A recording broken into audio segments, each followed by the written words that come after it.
bad habit이라는 용어는 이제 bad란 말이 이제 나쁘다 이 말입니다. habit이라는 말이 습관이고요. 나쁜 습관 이런 말이죠. 나쁜 습관이라는 말이 가지고 있는 의미가 어떤 게 있냐면요. 나쁜 습관이 그 사람과 그 조직을 파괴시킨다 이런 의미입니다.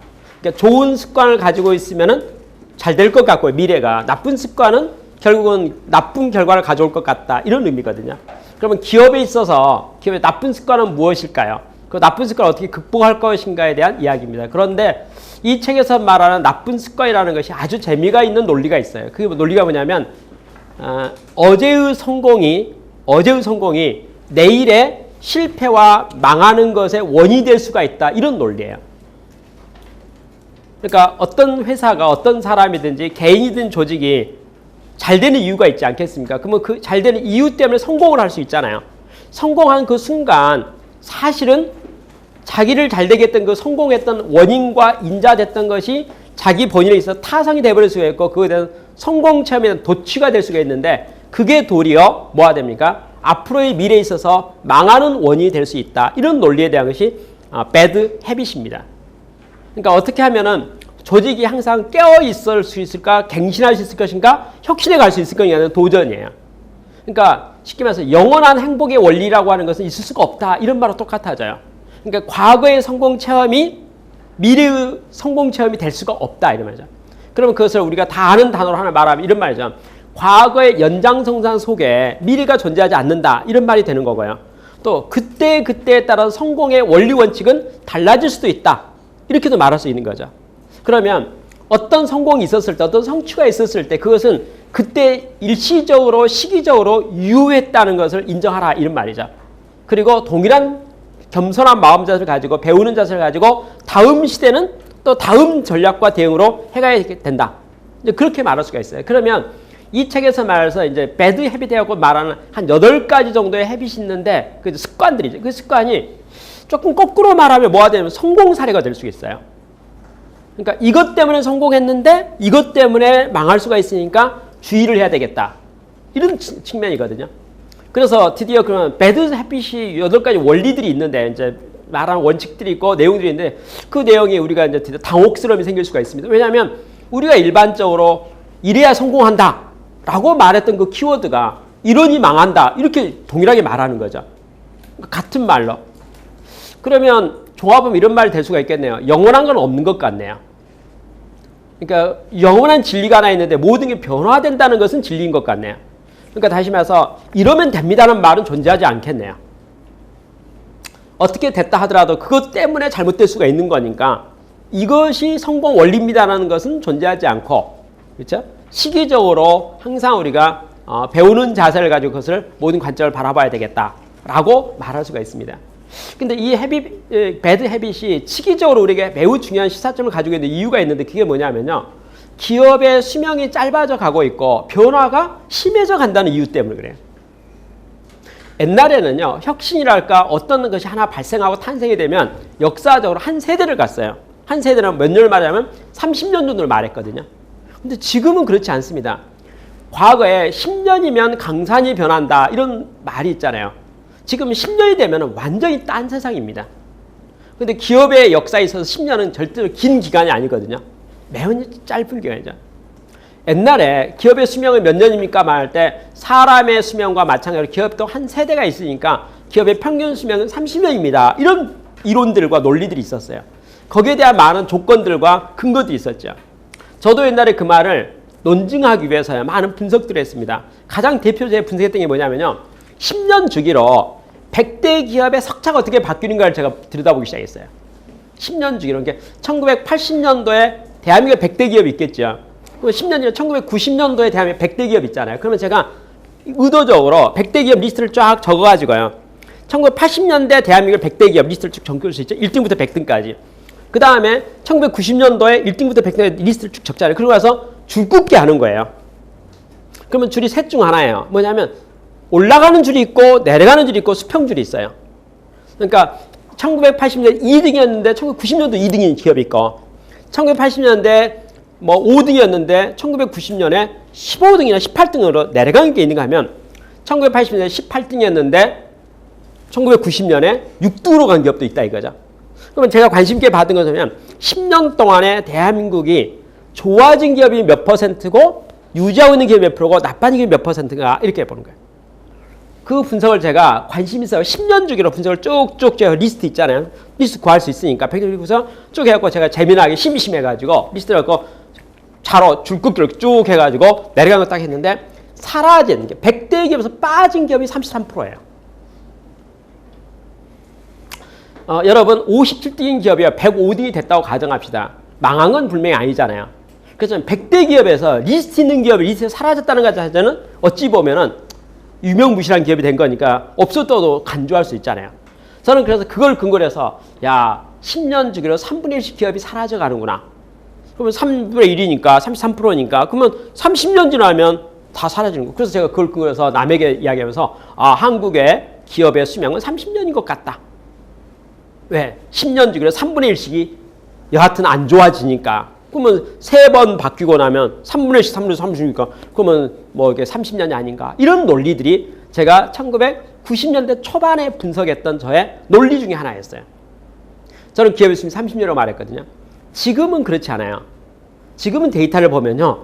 매우 짧아져가지고 대기업 중심으로 해서 그와 같은 논리로 분석하면 10년밖에 되지는 않아요. 현재는 우리가 지금 현재 2012년 기준에 했을 때 기업의 수명이 몇 년입니까? 라고 말하면 공식적으로 나올 수 있는 모든 자료들을 종합적으로 보면은 10년밖에 되지 않아요. 10년에 대해서 폐업한다는 말은 아니에요. 어떤 논리냐면 10년이라는 말의 의미가 유명무실한 기업으로 목숨은 살아있을지 모르지만 그들이 갖고 있었던 어떤 그 영광스러웠던 포지션은 놓쳐버렸다. 그렇죠? 한때 매우 잘 나가는 기업이 어떻게 됩니까? 지금 현재는 이름도 없이 곤란해졌다. 이런 말하고 똑같아져요. 그 변화가 심해져 간다는 거죠. 그러니 이제 뭐가 되겠습니까? 이런 극심한 변화 속에서 과거의 성공 체험에 안주하고 있는 기업이 미래가 있을 수 있는 것인가에 대한 도전이 우리가 생각할 논리 중에 하나예요. 이 책에 약점이 하나 있습니다. 그 약점이 뭐냐면 기업의 사례들이 참 많이 나왔는데 이 책을 쓸 때만 해도 어떤 말이냐면 이런 말이에요. 예를 들어 볼까요? 아시죠? 모토로라 회사가 있는데 그 회사가 타성에 젖어가지고 현재 상황이 어려워졌습니다. 그런데 노키아를 보십시오. 노키아는 매우 순발있게 잘해가지고 잘했습니다. 여러분 노키아를 본받으십시오. 이렇게 사실 써놨어요. 근데 여러분 2012년 어떻게 됐습니까? 노키아도 매우 어려워졌다 그 말이에요. 그러니까 이 책을 쓸 때 당시에는 노키아는 하나의 모델 케이스라고 했는데 제가 이 책을 설명하는 여러분 시점에서는 노키아도 경쟁력을 잃어버린 기업이 돼버렸다는 거예요. 이와 같이 그러니까 이 책을 쓸 때 당시만 해도 각광받는 기업으로 보였던 회사가 몇 년 지나서 보니까 그 회사도 참 앞에 있었던 기업들의 전체를 밟고 있는 모습을 볼 수 있게 돼요. 그래서 여러분이 여기 나와 있는 이름들에 대해서 너무 심취하지 않았으면 좋겠어요. 무슨 말이냐면 이렇게 생각하면 돼요. 모든 기업의 흥망성쇠가 빨라지고 있습니다. 주기가 빨라지고 있습니다. 그러면 어떤 기업이 가만히 있으면 자기도 본의 아니게 망해버릴 수가 있는데 그 망하지 않고 계속적으로 성장을 견인해 갈 수 있으려면 어떤 마음 자세와 각오를 가져야 될까요? 이런 관점에서 여러분이 이 책에 대한 내용을 보면 좋겠다 이렇게 말합니다. 그래서 그러면 이제 실제 기업을 문 닫게 만드는 안 좋은 습관은 무엇일까요? 그 하나하나를 우리가 하나씩 케이스 스타일로서 연구해보면 좋겠다 생각합니다. 그중에 첫 번째 내용이 뭐냐면 첫 번째 내용이 현실 부정이라는 용어가 있어요. 현실 부정이라는 용어가 뭐냐면 모든 회사가 그러니까 이제 키워드로 쓰기를 현실 부정으로 썼는데 내용을 이러면 성공 체험, 과거의 성공 체험에 너무 집착하지 않았으면 좋겠다. 그러니까 현실을 부정하라는 말이 뭐냐면 지금 현재가 그러니까 당신의 과거가 현재가 아니고 당신의 과거 때문에 미래가 있는 것이 아니니까 당신 현재에 대해서 너무 이렇게 긍정적인 낙관적으로 현재와 미래를 전망하지 마라. 이런 관점이에요. 이 책에서 설명했던 성공 신화에 대해서 예를 들어 가장 대표로 말하는 게 뭐냐 벤츠사를 말했어요. 벤츠라는 회사는요 역사적으로 자동차 산업에 있어서 매우 상징적인 회사입니다. 두 가지 관점이 있었어요. 1번의 관점은 뭐냐면 자동차란 내연기관을 최초로 만든 회사가 벤츠라는 거예요. 그러니까 그 자동차의 심장이 엔진이거든요. 최초의 내연기관 엔진을 개발한 사람이 벤츠예요. 벤츠라는 사람이 자동차를 만들었어요. 그러니까 전 세계 자동차를 탄생시킨 기업이 벤츠예요. 그러니 얼마나 자부심이 강하겠습니까? 우리 회사는 자동차 산업의 종주국이다, 종주회사다, 그쵸? 그러니까 원조다 이런 느낌이죠. 그 벤츠의 자부심이 그 1번이에요. 2번은 어떤 사람이 1930년대쯤에 30년대 초반에 어떤 사람이 벤츠 자동차 타고 쫙 가다가 교통사고를 꽝 났는데 멀쩡해 버린 거예요. 큰 사고가 났는데 교통사고가 났어요. 이제 꽝 추돌한 거죠. 꽝. 그러니까 그럼 그거 같은 일반적 차 같으면 사람이 죽었겠죠. 아니면 크게 다쳤겠죠. 중상을 입었겠죠. 근데 사람이 경상도 입지 않아 버린 거예요. 그 사람이 누군 줄 아세요? 히틀러가. 독일의 히틀러 있잖아요. 독일의 히틀러가 벤츠 자동차를 타고 가다가 교통사고가 났는데 좀 멀쩡해 버린 거예요. 그런 히틀러로부터 벤츠는 얼마나 대단한 인상을 가졌겠습니까?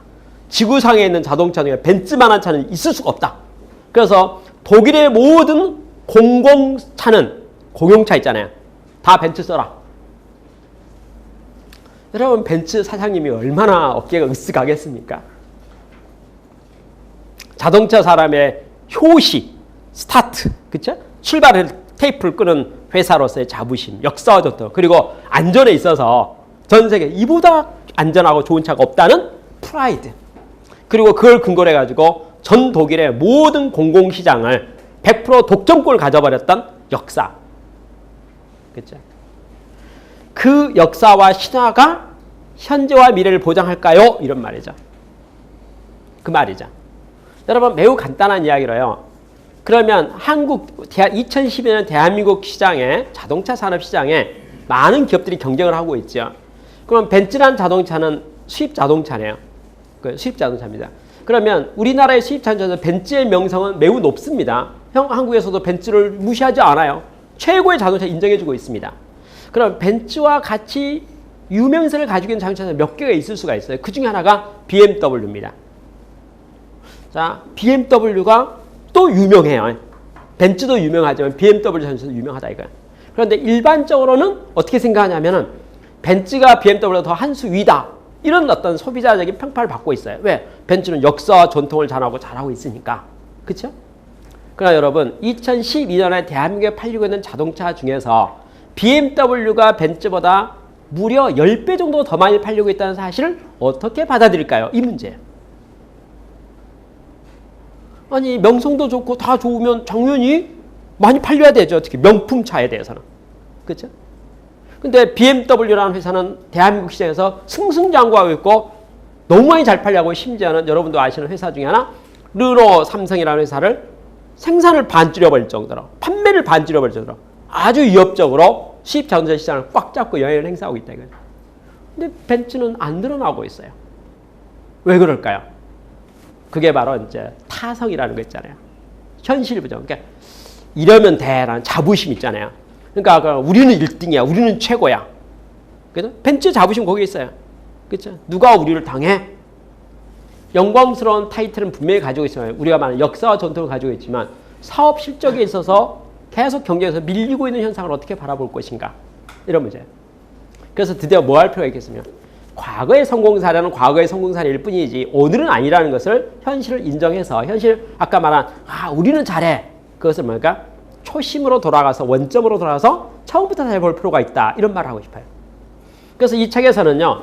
현실 부정이라는 키워드를 가지고 몇 가지 해법을 내놨어요. 어떻게 하면 좋겠습니까? 그러면 아까 벤츠에게 우리가 조언을 한다면 벤츠 같은 회사에게 조언을 한다면 과거에 정말 역사와 전통이 있지만 현재 비즈니스 상황 속에서 잘 해내지 못하고 있는 이런 기업들에게 당신들이 정말 그 브랜드 가치에 걸맞도록 1등이 되지 않겠습니까?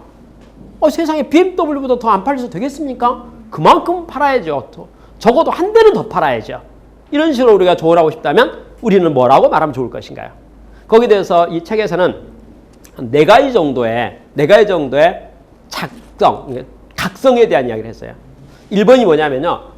현실의 상황을 데이터를 직시하고 한번 현실을 찾아봐라. 이게 쉽게 말해서 현재 등수가 몇 등인지 객관적으로 좀 봐봐라.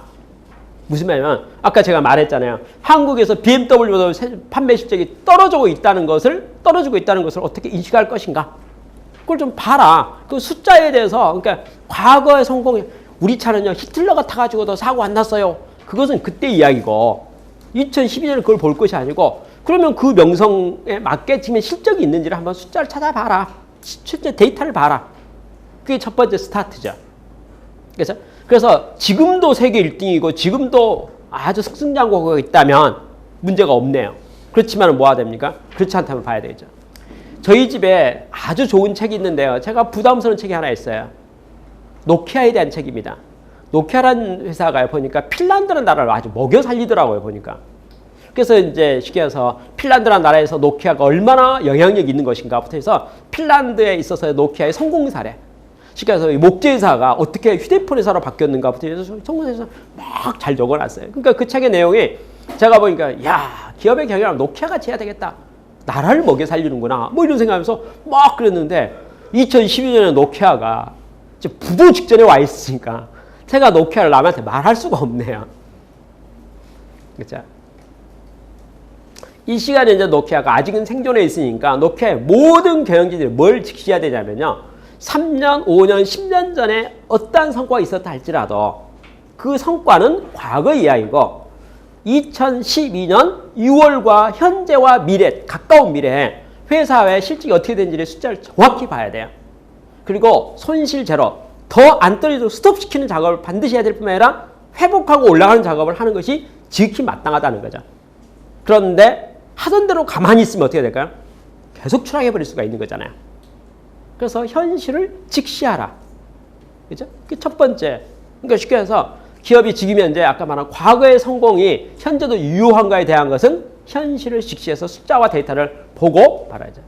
그래서 두 번째, 우리가 쓰는 용어 있잖아요. 고객이 왕이다. 고객은 옳다. 2번, 고객은 옳다. 3번, 그래도 고객이 옳다. 이런 말이 있어요. 이런 표어들이 있어요. 그죠? 현실의 숫자, 데이터 맞다. 그게 진짜 맞다. 정말 맞다. 인정하라 그 말이야. 무슨 말이냐면 이럴 리가 없는데 이건 잘못된 것 같은데 이 데이터 잘못 뽑은 것 같은데 누가 뽑았어? 이거 공신력 있는 기관이야? 이거 뭐 아닌 것 같은데 그런 말 하지 말라 그 말이야. 일단 데이터는 상징성이 있는 거고 의미가 있는 거니까 나쁘면 나쁜 거예요. 문제가 있으면 문제가 있는 거죠. 그럼 뭐 하는 거야? 인정해야죠. 인정해야 돼. 그러니까 과거 아무리 잘했더라 그럴 리가 없어. 그 사람 내 밑에 있었던 사람인데 어떻게 나보다 더 잘한다는 말, 그 말도 안 돼. 아니 숫자와 내용의 데이터가 있으면 그 데이터를 일단 받아들이고 인정하는 거로부터 뭐 하니까 손실과 로스가 스톱이 되는 거야. 그렇죠? 그러니까 중요한 것은 뭐냐면 여기서 아주 중요한 논리를 말하면요. 과거의 연장선에서 미래가 없다는 말을 바꿔서 말해서 지금 중요한 건 뭐냐면 오늘부터 미래가 중요하다 그 말이거든요. 무슨 말이야? 한 말 딱 말하면 과거가 잘했던 못했던 과거의 실적과 지금이 나빠지고 있던 좋아하는 관계없이 지금보다 앞으로는 무조건 잘 돼야 된다. 이 논리예요. 그러니까 우리 관심사항은 자, 과거 실적이 안 좋아졌어요. 옛날은 참 좋아졌다가 지금 안 좋아졌으면 안 좋아졌는데 계속 안 좋아지면 안 되는 거 아니냐 이거야. 뭐 해야 되겠습니까? 안 좋아졌으면 스톱하고 올라가야 된다는 거죠. 올라가야 된다는 거죠. 그러니까 현재부터 미래를 보라는 거죠. 그 다음에 좋아지고 있잖아요. 잘 되고 있잖아요. 잘 되고 있으면 더 잘 되도록 앞을 봐야 된다. 그러니까 앞으로도 계속 잘 되려면 어떻게 해야 될까요? 이게 이제 중요하다는 거죠. 그래서 그걸 위해서 뭘 보라 하냐면 현재 뭐 좋은 숫자를 그냥 받아들여라 이거예요. 시비 걸지 말고 그러니까 쉽게 해서 과거에 좋다 나쁘다 데이터를 딱 보여줘서 그것 갖고 시간 낭비하지 말고 그거 논증하려 하지 말고 그것 갖고 규명하려 하지 말고 그렇지 않다는 걸 증명하기 위해서 재판 걸지 말고 소송 걸지 말고 그것 갖고 시비 다 보내지 말고 그냥 받아들이고 그 말이죠. 인정하고 그러면 이제 대책이죠. 그런 데이터가 있어요? 그런 말도 있어요? 그런 말도 있단 말이죠. 가만히 있어. 그러면 우리가 어떻게 해야 되지? 그렇잖아요. 거기에 대해서 뭐 하죠? 봐야 되잖아요. 그래서 그 다음에 나온 게 뭐니까 분석하고 평가하고 대안을 만드는 게. 일단 현상에 아까 인정했으니까 그렇다면 이렇게 되는 거죠. 우리 회사가 그렇다면, 우리 조직이 그렇다면, 우리 실적이 그렇다면 이건 과연 어떤 의미가 있는 것인가? 왜 그렇게 됐는가? 원인 분석이 있겠죠. 그럼 어떻게 해야 되지? 왜 그렇게 됐나? 이거 좀 따져봐야 되겠네. 확인해 봐야 되겠네. 조사해 봐야 되겠네. 분석해 봐야 되겠네. 거기서 원인 분석을 해봐서 대안을 만들어야 되겠네. 라고 하는 것을 해야 되죠. 그 다음에 아주 중요한 모습이 뭐냐면요. 그래서 변화는 필수라는 거예요. 변화는. 잘 되고 있던 못 되고 있던 어떤 상황이라도 이 세상에 영원한 불변한 진리 같은 용어가 있는데 그게 뭐죠? 변화해야 됩니다. 이 논리예요. 자, 성공했다 하더라도 또 변화해야 됩니다. 그렇죠? 실패했다면 당연히 변화해야 됩니다. 멈추고 있다면 변화해야 됩니다. 그렇죠? 현상 유지는 경영이라는 게 마치 오르막길 오르는 것 같아가지고 나는 가만히 있다 하더라도 가만히 현상 유지하려는 것이 도리어 상대평가에서 내려가 버릴 수가 있어요. 그래서 뭐합니까? 변화에 대한 발걸음과 변화에 대한 노력은 필수라는 거예요. 그러니까 우리가 가지고 있는 현실 부정이라는 말과 성공체험이라는 단어, 과거의 성공체험이 우리가 갖고 있는 누구냐? 타성에 젖어가지고 멈춰버리고 이대로 가면 된다고 생각하는 안주할 수 있다는 것에 대한 경고를 하는 거예요. 왜냐하면 이렇게 말하는 거예요. 당신이 성공 사례를 가졌다는 것은 좋은 일 잘했다는 거 아닙니까? 그래서 성공했다는 말이죠. 그러면 앞으로도 성공하고 싶죠? 그러면 또 과거에 좋은 일이 있었던 것 마찬가지로 앞으로도 좋은 일이 있어야 될 것 같습니다. 그러니 이제부터 어떻게 해야 좋은 일이 될 것인지를 생각해 보시고 그 도전해가지고 변화를 이루세요. 구르고 있는 돌은 이끼가 끼지 않습니다. 계속 굴러가세요. 변화하세요. 당신의 올해 성공이 어찌 보면 과거의 변화의 결과라고 볼 수 있고 노력의 결과라고 볼 수 있겠습니다. 그러나 앞으로의 성공을 보장할 수 있는 것은 현재의 연속상이 절대 아닙니다. 현재의 유지로서 절대 안 됩니다. 뭐합니까? 또 변화를 하셔야 되겠습니다. 걱정하지 마시고 현재 순위 내려갔다고 걱정하지 마시고 올라갔다고 생각을 자만하지 마시고 현재 상이 어떠하든지 이제부터 필요한 것 딱 하나 있습니다. 도전해야 되고 변화를 해야 됩니다. 에 대한 것을 인식하라는 거예요. 그래서 모든 CEO에게 주고 있는 교훈이 하나 있네요. CEO의 사장의 경영자의 임무는 무엇입니까? 함께 일하는 모든 조직원들에게 내일은 어제의 연장선상에 존재하지 않는다는 것을 인식시키는 것. 무슨 말이냐면 과거의 영광과 과거의 실적이 미래를 결정하지 않는다는 것을 말해달라는 것. 그게 이제 매우 중요한 키워드가 됩니다. 그게 바로 뭐합니까? 과거의 연장선에 미래가 없다는 말이 현실을 부정하라 그 말이에요. 현재를 인정하지 마라 이거예요. 이대로면 된다고 말하지 말라 이거예요. 미래는 미래고 미래 시대의 강자가 되기 위해서는 미래의 성공을 위해서는 뭐합니까? 지금 현재 도전해야 된다라고 말합니다. 이 책에서 말하는 그 성공사례, 실패사례 기업들이 많이 있는데요. 저는 그 기업들의 이름을 가만히 보면서 좀 망감이 교차하네요. 뭐냐면 성공사례 말하는데 실패사례 돼버리고 있고 실패사례 말하는데 지금 또 너무너무 잘하고 있는 기업도 있고 그러니까 이게 뒤바뀌는 이렇게 변화가 무쌍하니까 그렇죠? 그렇잖아요. 근데 그 변화의 무쌍 속에서 느끼는 건 뭐냐면 여하튼 변화를 시도했던 회사는 여하튼 또 기회를 얻게 된다는 거죠. 변화하지 않는 기업은 기회를 잃어버려서 사라져버린다는 거죠. 그렇죠? 예를 들어서요. 이 책에서는 코닥사에 대해서 좋은 평가를 해놨어요. 코닥사가 어려움이 있었는데 다음같이 선택과 집중을 잘하고 이렇게 사업 전환도 하고 해가지고 참 잘 됐습니다. 이런 변화를 시도했습니다. 그래서 회복이 되고 있고 회생되고 있습니다. 잘 되고 있습니다. 이런 표현을 이 책에서 내놨습니다. 근데 이 책을 쓴 날짜를 보니까 정말 맞더라고요. 회생이 되고 있더라고요. 그런데 이 책을 쓴 그 다음 날부터 코닥은 어떻게 또 멈췄어요. 그리고 또 나빠졌어요. 2012년에 코닥사는 어떻게 됐습니까? 우리 한국식으로 말하면 법정 관련 부도가 났어요. 그렇죠? 그러니까 변화의 무쌍이라는 것이 한 번의 변화로서 성공했다 하더라도 극복한 것 같아 보이더라도 또 변화가 없어서는 안 된다는 거죠. 그러니까 기업에 있어서 우리가 반드시 봐야 될 내용이 하나 있네요. 뭐냐면 개인이나 조직이나 회사나 모두에서 변화에 대한 노력은 지속적으로 이루어져야 된다. 그 말은 뭐죠? 안주하지 마라. 현실을 부정하라. 현재의 연속상에서 미래가 보장된다고 생각하지 마라. 그러한 논리가 첫 번째 매우 강하게 이야기하고 있는 첫 번째 내용입니다. 두 번째는요. 표현상에 아까 현실 부정을 말하고 아까 과거의 성공 체험을 말하고 유사성이 있으면서 약간 뉘앙스가 다른 말인데 오만이라는 말을 썼어요. 오만. 오만이라는 말이 이제 교만이라는 말이 될 수가 있고요. 딱 이렇게 자부심 갖고 있는 거 있잖아요. 그러니까 최고의 시절에 대한 추억들을 말하는 거죠. 여러분 세계 최고의 명성을 가지고 있는 회사 이름을 세 개를 말해볼 테니까 들어보세요. GM, 보잉사, 소니.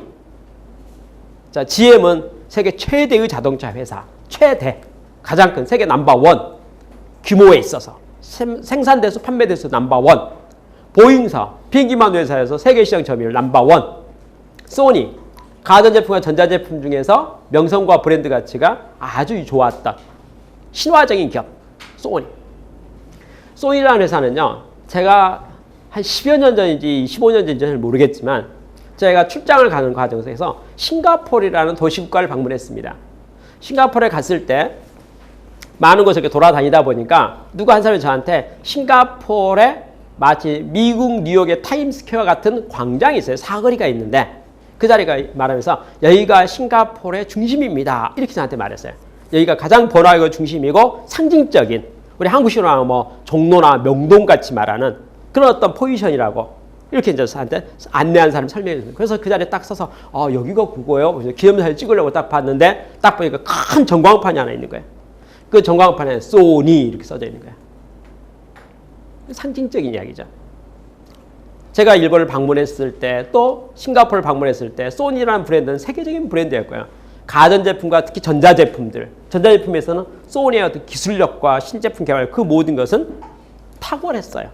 그리고 모두가 소니를 모방하기 원했고 따르기 원해서 제2의 소니가 되기를 원했다 그 말이죠. 근데 얼마 전에 제가 기획에서 또 싱가포르 출장을 갔는데 그 자리를 방문했지요. 가는데 전광판에 글씨가 바뀌어 있더라고요. 삼성전자로. 이제 소니의 시대가 접어들었고 삼성전자 시대가 온 것 같아요. 그렇죠? 자, 소니는 역사적으로 아주 오랜 기간 동안 세계적인 브랜드 가치랄까 전자제품이나 이런 쪽에서 명성이 탁월했던 회사예요. 그렇죠? GM은 그렇지 않을까요? GM도 마찬가지예요. GM도 미국을 대표하는 자동차 회사였어요. 미국을 대표하는 자동차 회사 3개였어요. 포드, GM, 크라이슬러 3개였어요. 근데 빅3가 있었는데 빅3 중에서 현재 미국의 자동차 회사가 한 50개 정도 되거든요. 50개 중에서 전체 매출액이나 모든 규모가 영향이 있는 회사가 가장 큰 규모가 3개에서 3개가 4등하고 차이가 너무나 크기 때문에 보통 빅3 이렇게 말해요. 빅3가 포드, GM, 크라이슬러예요. 그 중에서 GM이 항상 넘버1을 했어요. 일반적으로. 오랜 세월 동안에. 그러니까 GM이라는 회사는 세계의 자동차 업계와 산업을 대표하고 있는 회사예요. 그렇기 때문에 GM의 모든 어떤 내용들은 전 세계 많은 교과서 같이 이야기되고 있고 모든 사람이 우리 회사도 GM같이 위대한 기업이 됐으면 좋겠다. 큰 기업이 됐으면 좋겠다. 세계적인 기업이 됐으면 좋겠다. 글로벌 기업이 됐으면 좋겠다. 다 그렇게 생각하고 있었다 그 말이에요. 그런데 자, 2개 회사 소니와 GM이라는 회사가 2012년에 어떠한 상황이 있습니까? 이런 말이죠. GM은 오늘로 봐서는 또 다시 명예를 많이 회복하고 있네요. 그렇지만 작년 재작년에 어떤 게 있었습니까? 파산했죠. 그러니까 기업으로서 도저히 현재와 미래가 없다 해서 법적으로 파산이 돼서 그래서 회사를 둘로 쪼갰어요. 뉴 GM을 하나 만들었어요. 그리고 청산법인을 만들었습니다. 그래서 GM이라는 회사의 부실을 전부 청산기업에다 다 갖다 놓고 그 다음에 좋은 모양 새로 만들었고 새롭게 제2의 출범을 시킨 거예요. 뉴 GM이에요. 현재 우리 눈에 보이는 GM은 뉴 GM입니다. 그렇죠? 올드 GM 어떻게 될까요? 없어지고 말았어요. 법상으로 말하면 GM은 망했다 그 말이에요. 망한 그 회사와 공장을 GM이라는 이름의 브랜드를 그대로 다시 승계해가지고 다시 GM 이름으로 사업을 하고 있습니다. 그러면 사실상으로 올드 GM은 망한 거죠. 소니도 어찌 보면 현재 브랜드 가치나 모든 걸 봐서 망한 거나 마찬가지입니다.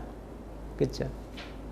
보잉사 크게 힘이 있었을 때 너무 오만하니까 뭐랄까 에어버스가 확 밀려가지고 다 뺏겨버렸어요.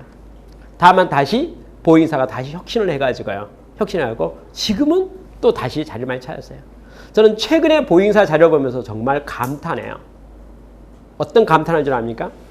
우리 한국의 경상남도 사천에 가면 KAI라는 회사가 있습니다. 카이는 한국항공우주라 해서 우리나라에 대한민국 유일하게 비행기 만드는 회사예요. 옛날에는 비행기 만들고 날개 만들고 비행기와 관계한 항공산업이 3개가 있었어요. 근데 정부에서 생각할 때 항공산업이 규모가 작은데 3개 회사가 경쟁한다는 것이 별로 셋 다 망하겠다. 이런 생각에서 산업에 대한 고도와 구조조정을 했어요. 그래서 3개를 합쳐버린 거예요. 합쳐가지고 한 개 회사를 만든 게 카이입니다. 한국항공우주예요. 한국항공우주는 대한민국을 대표하는 항공산업입니다. 저는 카이라는 회사를 여러 번 방문했어요. 오랫동안 주기적으로. 근데 옛날에 방문했을 때 어떻게 했냐면 비행기 날개를 만드는데 비행기 날개 있잖아요. 비행기를 만들어서 보잉사에 수출하는 거예요. 근데 제가 가면 비행기 날개를 뭐 생산 대수가 많지는 않아요. 근데 가면 한 5개 또는 10개 정도를 이게 동시에 만들어요. 동시에 5개, 10개 정도를 만들어요. 왜?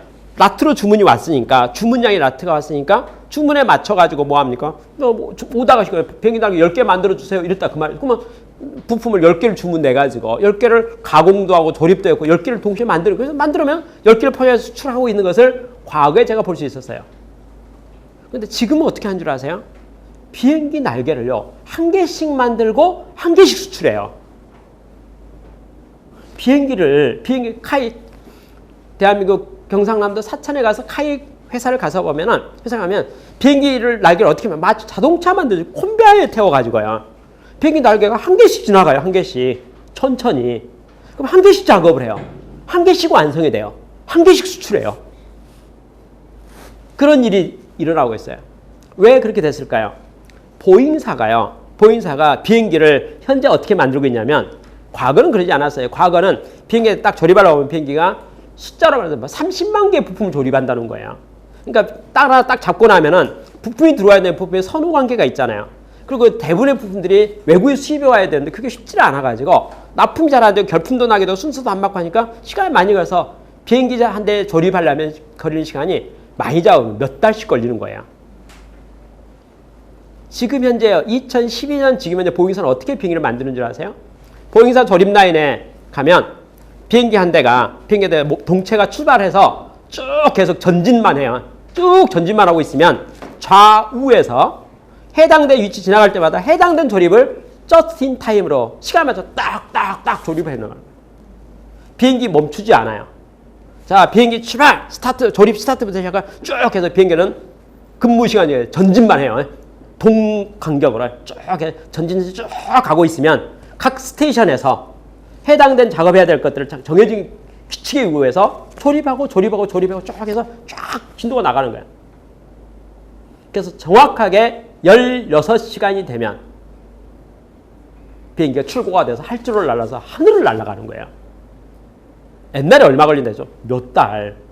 지금은 16시간인데 1시프트 8시간, 2시프트에 해서 24시 1일 말이에요. 8시간 근무하고 나서 2시간 쉬는 시간 있어요. 교대 시간. 그 뒤에서 그 다음 8시간 작업하잖아요. 그러니까 실제 작업하는 시간 16시간이에요. 16시간 되면은 그 모든 프로세스가 종결돼가지고 비행기가 하늘을 날아가요. 이게 보잉사의 혁신이에요. 마치 현재의 보잉사는 자동차나 무슨 이렇게 조립 컨베어 라인에서 조립 만드는 것 같은 분위기로 비행기가 만들게 되는데 과거에 몇 달 걸리는 생산의 조립의 리드 타임을 2일 이내로 바꿔버렸다는 거예요. 그래서 보잉사에서 한 대씩 순서대로 만드니까 협력업체에다가 카이에다가 뭐랄까 비행기 날개를 5개, 10개씩 보내지 말고 한 개씩 보내라는 거예요. 시간대별로 맞춰가지고 한 대씩 조립해야 되니까. 이게 보잉사의 혁신이에요. 자, 기업의 경영에 있어서 오만한 순간이 있고 교만한 순간이 있지만은 또 겸손해져가지고 배우는 자세를 가지고 그래, 그럼 어떻게 하면 좋지? 그쵸? 라고 해서 아이디어를 내고 변화가 이루어지면은 또 그것을 뭐죠? 붙잡을 수가 있잖아요. 왜냐하면 그럼 오만을 극복해야 된다. 그렇게 말하는데 오만을 극복하려면 어떻게 하면 좋겠습니까에 대해서 이 책에서는 처방을 한 몇 가지 정도 이야기했어요. 그 중에 한 가지가 경영진 순환이라는 용어를 썼어요. 경영진 순환. 쉽게 말해서 사람은 누구나 은근히 자기 자랑하는 맛 있잖아요. 경영진 입장에서 뭐합니까? 매년 성과 발표가 나오잖아요. 매년 성과 발표 나오니까 성과 발표 나오다 보니까 뭐합니까? 작년 성과에서 매년 2011년 지구상에 있는 모든 경영자는요. 뭘 생각합니까? 올 연말 실적에 관심이 너무 높아요. 올 연말 실적이 좋아지기 위해서 모든 건 아낌없이 투자해요. 올 연말 실적을 위해서 단기 성과를 위해서. 그렇죠? 그래서 내년 1월이 딱 되면은 자기가 그렇게 노력을 수고해서 나왔던 작년 성과에 심취하는 거예요. 자부심이 있는 거죠. 보람이 있는 거죠. 내가 작년에 뭘 해가지고 어느 시기에 뭘 해가지고 그 결과로 어떤 결과가 나왔다는 데서 자부심이 있어요. 근데 뒤돌아 보는 순간 과거에 아까 말한 성공 체험에 빠져버리는 거죠. 그죠? 그래서 뭐가 필요하다는 겁니까? 임기제 있잖아요. 어떤 최고 경영진이라 하더라도 3년이든 5년이든 로테이션이 필요하다는 거예요. 경영진은 순환이 필요하다는 거예요. 순환이 되면 새로운 경영진은요. 과거 경영자의 업적에 대해서 본인은 뭐가 됩니까? 자기 성과가 아니니까 그걸 극복할 수 있는 거예요. 실제 체험한 사람은 자기 경험을 극복하기 어렵죠. 내가 그래봐도 내가 누군지 알아? 너희들 내가 누군지 알아? 이런 마음이 있는 거죠. 근데 새로운 경영진이요. 과거 사람의 실적에 대해서 자기는 그보다 극복하려는 게 더 잘하려는 생각, 마음은 있지만은 그 자기가 자랑할 것도 아니잖아요. 자랑 못하죠. 그러니 오만을 극복하려면 어떻게 해야 될까요? 리더를 교체했으면 좋겠다 이런 말이에요. 리더가 교체되면 오만이라는 것이 근거가 없어지잖아요. 그렇죠? 성공 체험한 사람이 그 자리에 있으면 그 사람은 계속적으로 사람들 앞에서 옛날 자랑만 분명히 할 가능성이 높은데 경영진이 싹 바뀌고 나면은 새로운 경영진은 뭐 할 수 있겠습니까? 과거에서 그건 옛날 역사의 사건 중에 하나고 우리가 그런 적도 있었고 그렇지만 현재와 미래는 이제부터 새로 시작해야 된다라고 생각하지 않겠냐 이거죠. 그렇죠? 그러면 새로운 경영진을 만들 때 후계자 발굴하는 거 있잖아요. 그것은 프로그램이 회사에 있을 필요가 있다는 거죠. 투명하게 공정하게 올바르게 새로운 경영진이 발굴될 수 있는 시스템과 승계될 시스템을 만들어내야 되겠죠. 제도적으로. 그래야지 회사에 관계된 사람이 상처를 안 받지 않겠습니까? 잭 웰치 회장이 지휘를 은퇴를 했는데 많은 사람들이 잭 웰치의 성과에 대해서 많은 이제 공을 돌렸습니다. 어우, 그 사람 탁월했다. 그 사람은 지휘의 CEO로서 아주 좋은 성과를 냈다 해서 여러 명 찬사가 끊이지 않았어요. 근데 그 찬사 중에서 가장 대표적인 찬사가 뭐냐면요. 잭 웰치 회장은 당신이 경영자로서 가장 크게 자부심을 느끼는 건 무엇입니까? 회사에 있어서 당신이 남겨놓은 업적 중에서 가장 자랑할 것 대표적인 게 있다면 무엇일까요? 라는 질문에서 공식적으로 어떻게 답변 이렇게 말했어요. 저는 후계자 양성을 위해서 많은 노력을 오랫동안 해왔습니다. 현재 저희 회사에 후계자 후보에 올린 사람이 여러 사람이 있습니다. 그러나 저는 후계자 이름으로 올라와 있는 사람이나 올라가시면 떨어진 모든 사람에 대해서 저는 다음과 같은 확신을 가지고 있습니다. 그 중에 누가 CEO가 된다 할지라도 우리 회사의 미래는 확고하게 성장할 것을 100% 보장할 수 있습니다. CEO 후보가 몇 사람 있다는 거죠. 근데 그 중에 누가 되더라도 우리 회사의 미래는 밝다는 거예요. 왜? 그는 탁월한 후계자고 탁월한 경영자니까. 그게 그의 자부심이었어요. 쉽게 말해서 한 사람 똑똑한 이거 아니다는 거죠. 후계자 굳이 있는 거죠. 그 말 그대로 나도 후계자는 결정됐었고 결정된 후계자는 기대에 부응해서 잘했어요. 처음에는 어떻게 합니까? 아마 후광이 있어서 잭 웰치 후광이 있어서 처음 잘 될 거다. 그랬지만 시간이 지나도 불구하고 역시 지휘는 승승장구했어요. 심지어 여러분 우리가 아는 회사 이름 중에 3M이라는 회사가 있어요. 3M이라는 회사인데 그 3M 회사도 유명하고 큰 회사예요.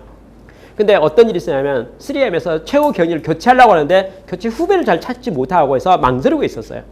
그런데 드디어 어느 날 여러분 잘 보세요. 어느 날 잭 웰치 회장의 결정에 의거해서 후계자가 결정이 됐어요.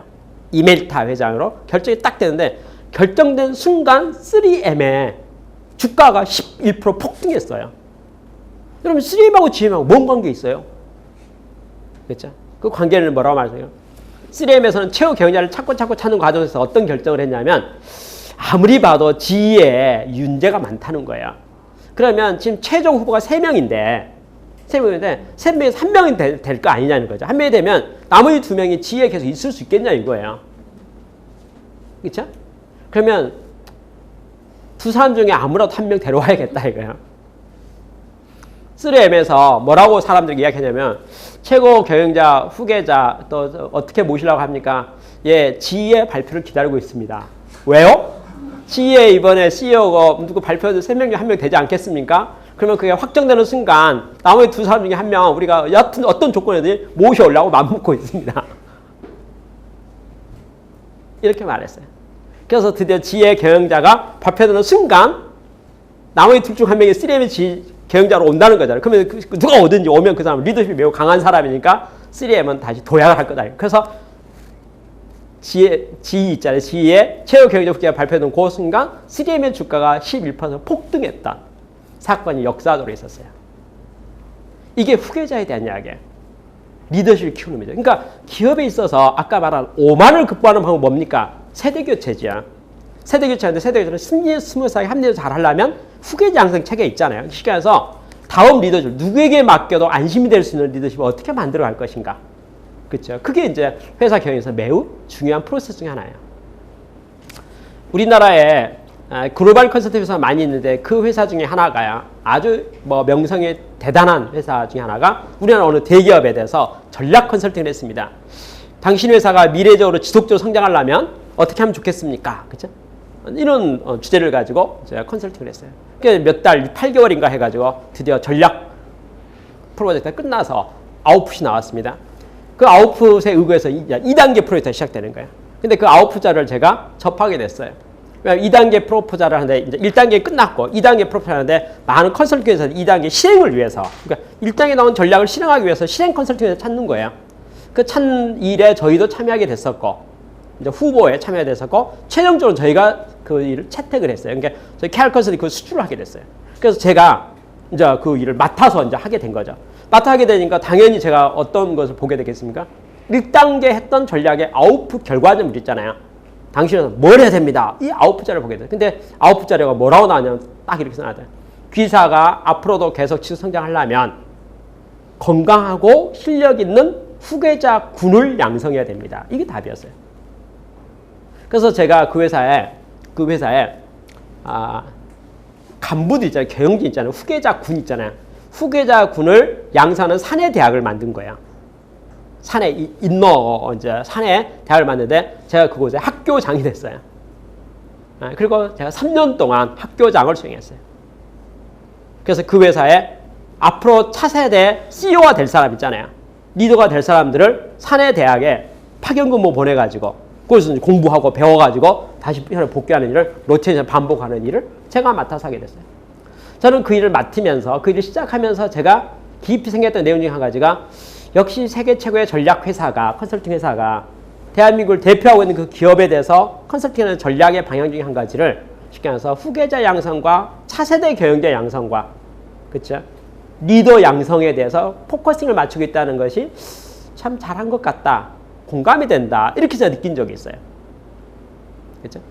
그러면 아까 오만을 극복하는 방법이 무엇일까요? 여러분 사람의 생각이 좀 이렇게 고집이 있을 수가 있고 자기의 어떤 과거에 대한 성공에 대한 어떤 자만심을 갖고 남을 흉계해버릴 수가 있으니까 주기적으로 적절한 시기에 경영자가 교체될 수 있는 환경을 만들고 또 그 교체됐을 때 적임자가 또 능력 있는 사람이 그걸 할 수 있도록 후계자 양성 프로그램에 대한 것들을 어떻게 합니까? 잘 해야 된다. 그것을 쉬운 말로 말하면 저와 여러분 말하면 리더십 교육이라고 합니다. 그렇죠? 그러니까 오만을 극복하는 방법이 리더십 교육밖에 뭐 없지 않겠는가. 그렇죠? 리더십이 교육됐다는 것은 리더십이 만들어지고 양성되니까 그들 중에 누군가가 리더 역할을 향후 차세 리더 잘 하게 되지 않겠는가라고 말하는 거죠. 많은 경영자 중에서요. 많은 경영자에서 차세대, 다음 세대에 대해서 다음 세대 준비하지 않는 경영자가 너무나 많습니다. 그러면 위기가 하나 있겠네요. 여러분 그 경영자가 현재 경영자가 그걸 과거 실적이 아무리 좋다 하더라도 앞으로도 잘할 수 있을까에 대해서 우리는 회의적인 생각을 할 수밖에 없습니다.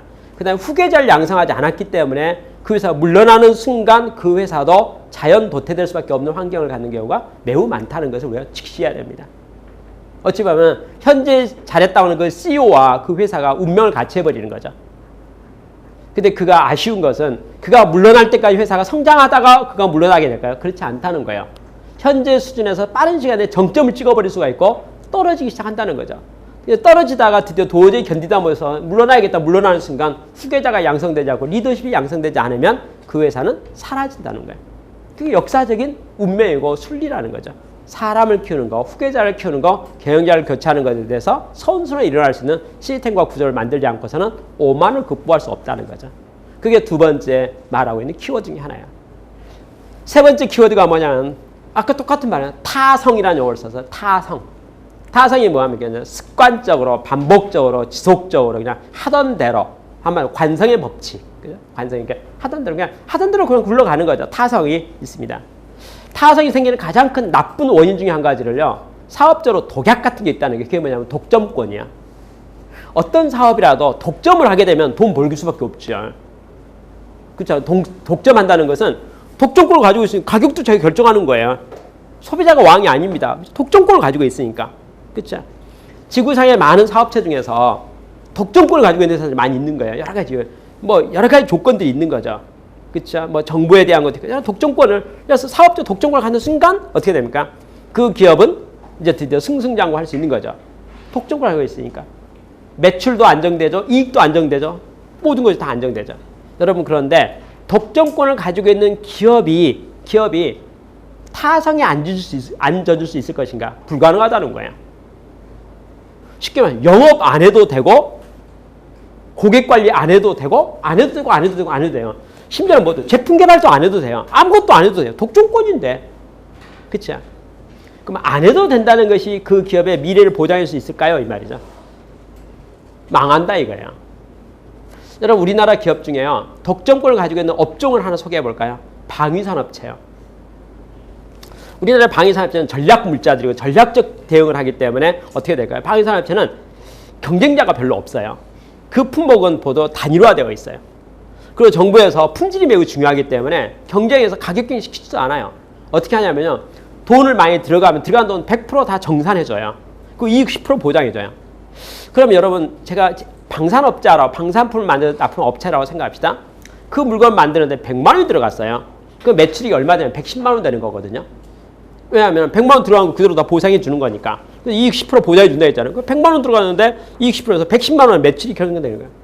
그러면 제가 더 열심히 잘해가지고요. 열심히 잘한다는 것이 뭐랄까 일거리 더 많이 만들어가지고 200만 원 들어가게 하는 순간 매출이 220억이 되는 거예요.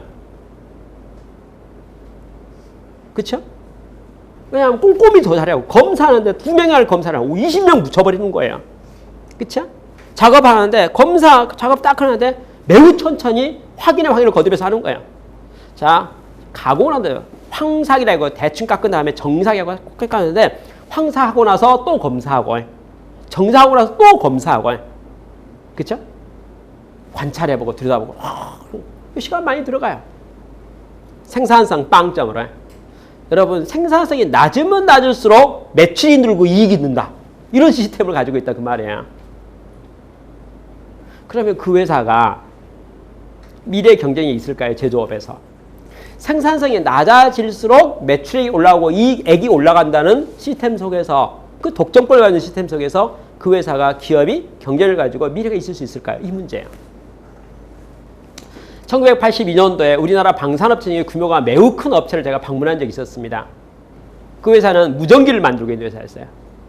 자부심도 대단했어요. 근데 몇 년 지나지 않아서 그 아이템이 민영화되고요. 뭐 여러 가지 상황이 좀 바뀌었어요. 그러더니 놀랍게도요. 6개월 만에 그 회사가 사라져 버리더라고요. 6개월 만에. 무슨 말이냐면 독점이라고 하는 것은 기업의 경영에 있어서 절대적으로 메리트가 없는 것 같다는 거예요. 순간적으로 단기적으로는 큰 어떤 성과를 보고 이익도 되고 다 되지만은 보장이 되지만은 독점했다는 것 자체가 기업의 경쟁력에 대한 것을 도리어 저해시키는 많은 것들이 된다는 거예요. 근데 은근히 많은 기업이 어떤 걸 요구합니까? 안정적인 수익과 매출의 향상을 위해서 독점을 많이 원한다는 거예요. 뭘 원하지 않고 경쟁을 원하지 않고 치열하게 노력해야지 간신 현상 유지하시고 더 남보다 더 열심히 해야지 성장과 모든 게 보장되는 시스템을 힘들어한다는 거죠. 그러니까 독점을 원하죠. 근데 독점이 되는 순간 타성을 피할 수가 없다는 거예요. 안 해도 되는데 왜 해? 필요성을 느끼지 않는데 이런 문제에 대한 것을 우리가 보게 된다는 거죠. 그러면 미래가 없는 거죠. 그러면 이 회사에서 이제 아까 배드 헤빗에서 생각하는 것은 타성에 젖지 마세요. 이 말은 독점 좋아하지 마세요. 그 말이에요. 그렇죠? 당신 회사가 비즈니스 모델 중에서 독점권을 가지고 있다면 앞일이 걱정되니까 잘 생각해 보세요. 어떻게 독점 구조를 벗어날 것인지. 그렇죠? 그걸 일시적으로 있다 하더라도 그것이 극복됐을 경우에 독점이 깨졌을 경우에도 당신 회사가 지속 성장할 수 있으려면 어떻게 해야 될 것인지에 대한 것을 보라 이거죠. 그래서 뭐라고 말합니까? 혁신하라는 거예요. 리엔지니어링을 하라는 거예요. 프로세스 혁신하라는 거예요. 그러니까 독점임에도 불구하고 리드 타임을 줄이고 생산성을 올리고 원가를 절감하는 노력을 쉬지 않으면 안 된다는 거예요. 그거 할 필요가 없는데요. 제가 방문했던 어느 회사 중에 거꾸로 좋은 사례를 하나 설명했습니다. 방위산업체를 제가 컨설팅하게 됐는데 그 사업을 책임받고 있는 분이 마인드가 참 특별하더라고요. 아까 제가 이렇게 설명했죠. 방위산업체가 매출액을 늘리고 이익을 늘리는 방법은 생산성이 좋아야 된다. 이렇게 말했잖아요. 근데 이 회사는 그렇지 않은 거예요. 어떻게 하면 이것을 더 생산성 좋게 잘 만들까를 연구하는 거예요. 그러면 생산성을 2배로 올리니까요. 개선을 많이 하니까 매출액이 30% 40% 떨어지는 거예요. 쉽게 해서 그 원가가 100만 원 들어가가지고 110만 원 매출했던 것을 50만 원에 만들어버리는 거예요. 그러니까 55만 원 되는 거예요, 매출액이. 매출액도 반 줄고 이익도 반 주는 거예요. 그런데 그 일을 적극적으로 하는 거예요. 그러니까 제가 방위산업체 치고 참 대단하다. 어떻게 이렇게 할까? 이래서 미래가 되나? 걱정스러워서 이야기를 했더니 뭐라고 하냐면 우리나라 국방부의 조달청의 정책 중에 한 가지가 원가 절감이나 혁신에 적극적으로 하면 차기 오다 수준에 우선권을 준다는 거예요. 무슨 말이냐면 그렇게 혁신 활동과 쉽게 해서 국가 예산을 전략하는 데 도움이 주는 회사 있잖아요. 그럼 그 회사는 마인드가 좋은 회사니까 정부 입장에서는 그런 회사에게 또 유사 제품이나 뭐 기회가 되면 기존 제품에 혁신을 했던 실적 있는 회사에 대해서 상대평가를 해가지고 우선순위를 준다는 거야. 그렇죠? 그러니 우리가 뭐합니까? 우리가 일을 정말 잘하면 앞으로 우리 회사의 성장과 미래, 오다가 수주가 확정되고 보장되니까 미래를 위해서는 현재 더 실력을 기르는 게 매우 중요합니다. 그렇게 저한테 이야기를 하는 거예요. 저는 그 경영자의 이야기에 대해서 상당히 공감을 했어요. 그러면서 잘 되길 바랬죠. 근데 결과는 어떻게 된 줄 아세요? 정말 잘 된 거예요. 매출이 계속 느는 거예요. 그렇죠? 우리 정부 정책에서도 뭐가 있습니까? 혁신하는 기업에 대해서 인센티브가 있는 거예요. 인정해 주는 거죠. 그러면 제가 여러분에게 이렇게 말하면 어떻겠어요? 사회적으로 정말 유익한 일을 하는 회사는 이 사회에서 퇴출시키지 않아요. 그렇잖아요. 제가 회사에 근무할 때요. 현장 일선 감독자 한 사람이 있었습니다. 일선 감독자 조장이었는데 그 조원이 7명이었어요. 근데 회사 규정이 있는데 그 규정이 뭐냐면요. 그 조장의 티어가 5명 이상의 조원이 있어야 조장이 될 수가 있어요. 티어가. 근데 그가 너무 혁신을 잘해가지고요. 자기 밑에 7명을 혁신해가지고 4명 되게 만들어버린 거예요. 그랬더니 조장 자리가 없어져 버린 거예요. 그래서 조장이 잘렸어요. 이런 일이 생겼어요. 제가 근무했던 회사에서 일선 감독자 조장이 아주 많았었는데, 아주 많은 그 조장 중에서 한 사람이 있었는데, 그분이 뭐합니까? 혁신을 너무 잘해가지고 자기 자리를 없애버리는 거예요. 그렇죠? 그런 사건이 생겼을 때 모든 사람들이 이렇게 그 사람을 보고 비난을 했어요. 야, 어떻게 자기 발을 잘라버리는 사람이 있느냐? 아무리 혁신하도 네 자리를 만들어놔야지. 그러니까 7명 줄여도 5명까지는 만들어놔야지. 4명까지 하고 네 조장 티어가 없어지도록 규정이 그렇게 돼 있는데 규정도 뻔히 아는 사람이 그렇게 하면 되느냐? 라는 목소리가 있었어요. 근데 그는 뭐 꿋꿋했어요. 여러분 그게 어떻게 된 줄 아세요? 그 다음 사건. 제가 하는 비즈니스예요. 협력업체를 하나, 이렇게 조립 인가업체를 하나 구성하게 되었어요. 수출 오다를 받았는데, 신규 사업을 했는데, 공장 안에 스페이스도 없고, 인력도 없고, 상황이 안 돼가지고, 어쩔 수 없이 공장 밖에다가 조립 공장 하나 만들게 된 거예요. 조립 인가업체를 하나 만들었는데, 누가 그 공장을 관리 감독할 사람이 있어야 되지 않겠어요? 그렇죠. 그래서 관리 감독하는 사람인데, 뭐, 마땅한 사람이 없네요. 관리를 잘하는 사람 누구 있을까? 봤는데, 바로 그 조장이 눈에 보인 거죠. 그렇죠? 타이밍 맞게. 그래서 제가 면담을 했죠. 면담해가지고 당신 그 공장 가서 생산과장 해가지고 생각해서 공장을 관리하면 어떻겠는가. 그렇게 제가 이야기했어요. 그랬더니 뭐 조장도 떨어졌고 할 데도 없고 갑자기 자기 공석이 됐기 때문에 이제 쉽게 말해서 어정쩡한 자리였기 때문에 좋습니다 해가지고 그가 그 공장으로 옮겨갔어요. 그리고 가가지고 드디어 뭐합니까? 실력 발휘하는 거예요. 조장일 때 자기 밑에 몇 명 있다 했습니까? 7명 있다 했죠. 새로운 조립 인공 공장은 적어도 200명 돼요. 생산 과장으로서 그는 자기 실력을 발휘하고 잘했어요.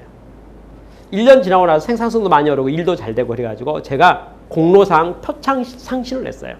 그래서 회사 창립 기념일 때 회사 전 자원에서 한 명 상 받았는데 그가 상 받게 됐어요. 제가 추천해가지고. 왜냐면 너무 일을 잘하니까. 현재 그는 그 회사의 공장장이에요. 매출액이 벌써 2천억이 넘어요.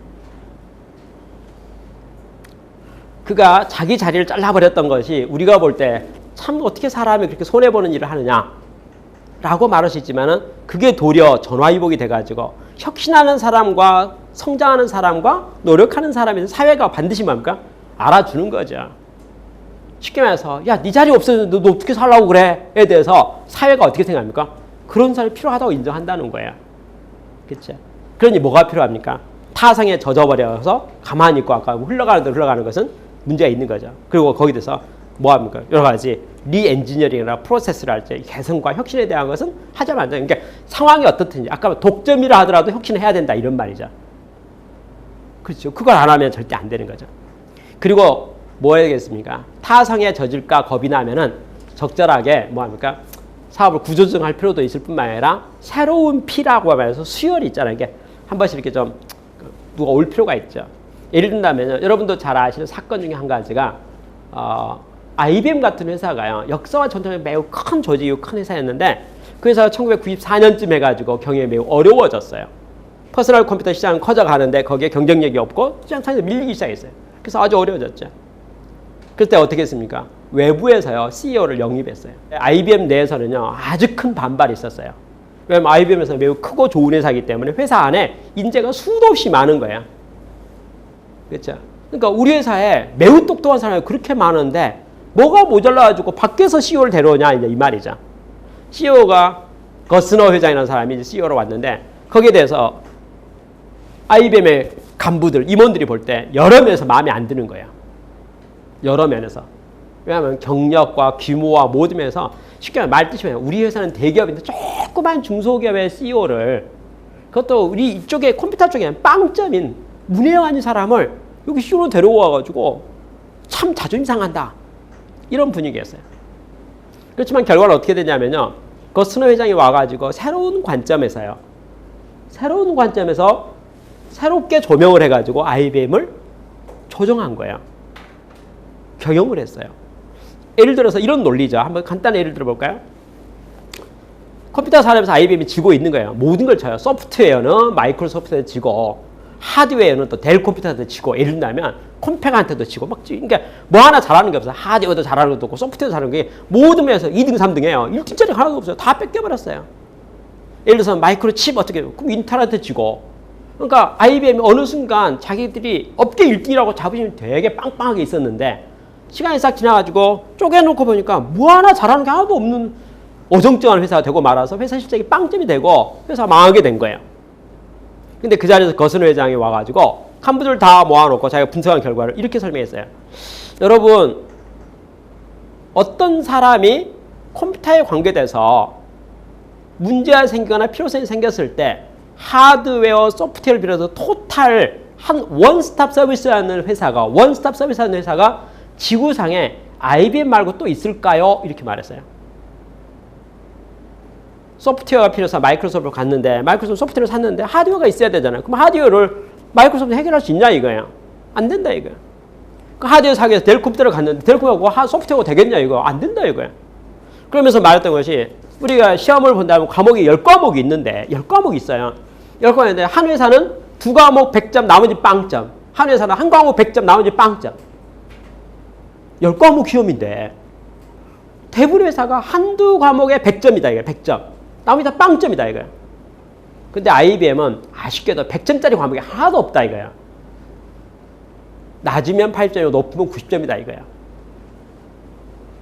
그러면 소비자 관점에서 봤을 때 IBM은 85점짜리 회사다 이거예요. 못해도 80점, 잘하면 90점. 100점짜리 하나도 없어요. 근데 다른 회사 어떻게 합니까? 어느 한 분야는 100점이에요. 나머지는 대응력이 없어요. 빵점이에요. 그럼 소비자 입장에서 원탑 서비스 받으려고 보면 IBM 말고 갈 만한 데 뭐가 있겠냐 이거야. 그래서 우리가 인터넷 쉽게 말해서 컴퓨터나 이런 부분에서 토탈 서비스를 하자. 그래서 토탈 서비스 그 서비스를 우리가 홍보하고 그걸 하자. 그래서 어떤 인터넷에 관계된 그리고 통신에 관계된 컴퓨터에 관계된 모든 서비스를 우리가 토탈 서비스를 할 수 있는 유일한 회사로서 홍보하자. 그렇게 말한 거예요. 그렇게 해서 홍보하기 시작했더니 IBM 사람도 생각해보니까 그러네요. 우리가 못할 건 없네요. 하나만 놓고 보면 2등 같아 보이긴 하지만 토탈하고 우리가 회사 내부 조직에 모든 걸 다 갖추고 있네요. 그렇죠? 그래서 드디어 뭔가 자존심이 회복되고 자부심도 생기면서 적극적으로 고객을 대응했더니 고객이 생각해보니까 고객도 마음에 맞는 거예요. 그래 맞아. IBM 역사와 전통이 있고 정말 다 잘하지. 물어보면 뭐든지 대응할 수 있지. 우리 요구사항의 모든 것을 원탑 서비스로 다 하실 수가 있지. 이렇게 생각하니까 드디어 뭔가 사업이 만들어지고 일이 잘 되기 시작해요. 이게 거스너 회장이 외부에서 수혈됐기 때문에 뭐가 됩니까? 생각이 바뀌고 관점이 바뀌어서 된 거지 내부 직원은 크게 그런 발상 나올 수 있었을까 이런 말이에요. 그래서 이제 중요하게 생각한 거냐. 기업이 혁신하려면 타성에 대해서 타성이 적어지면 안 되겠다. 그걸 어떻게 극복할 것인가에 대한 것을 연구해야 된다라고 말합니다. 그 다음에 아주 재미난 용어가 있어요. 핵심 역량 의존을 탈피하라 이런 말이 있어요. 여러분 그 핵심 역량이라는 것은요. 일반적으로 말할 때 그것이 성공 전략이에요. 그러니까 강점을 강화하라 이런 말이랄지 핵심에 집중하라. 그렇죠. 근데 여기에 대해서 이 책에서는 뭐라 하면 그게 핵심 역량에 집중해가지고 그것을 지나치게 의존하는 것은 회사의 현재와 미래를 나쁘게 만들 수 있다는 거예요. 그래서 사례를 두 가지를 대표로 들었는데 하나가 브리타니카 백과사전이고요. 또 하나가 레고. 내용이 뭐냐면 브리타니카 백과사전이 세계적으로 브랜드가 있고 아주 유명하고 백과사전 분야에서 넘버원이었다는 거예요.